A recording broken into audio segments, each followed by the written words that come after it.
Patay ang isang 58 taong gulang na lalaki na si alias Francis habang sugatan naman ang kanyang kapitbahay na si alias Evelyn, 57 taong gulang, isang PWD o may kapansanan sa pandinig matapos ang madugong hacking at shooting incident sa barangay Datalblao, Colombio, Sultan Kudarat nitong hapon ng Pebrero 17. Sa ulat ng Colombio Municipal Police Station, bago ang pamamaril ay umano'y nagtangkang magsaksak sa sarili si Francis gamit ang bolo. Humingi ng tulong ang kanyang asawa sa isang alias Tata, 57 taong gulang, upang awatin at pakalmahin si Francis. Gayunman, sa gitna ng insidente ay bigla umanong tinaga ni Francis ang kapitbahay na si Evelyn na nagtamo ng maraming sugat. Nang tangka din umano siyang tagain, napilitan si alias Tata na paputukan si Francis gamit ang isang homemade 12-gauge shotgun bilang depensa sa sarili na naging sanhi ng kanyang agarang pagkamatay. Isinugod si Evelyn sa Colombia Infirmary at kalaunan ay inilipat sa Cotabato Regional Medical Center para sa mas masusing gamutan.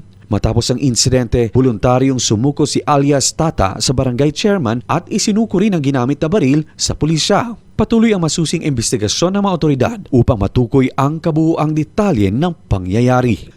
Luigi Alan Totor, NDBC, Bida Balita.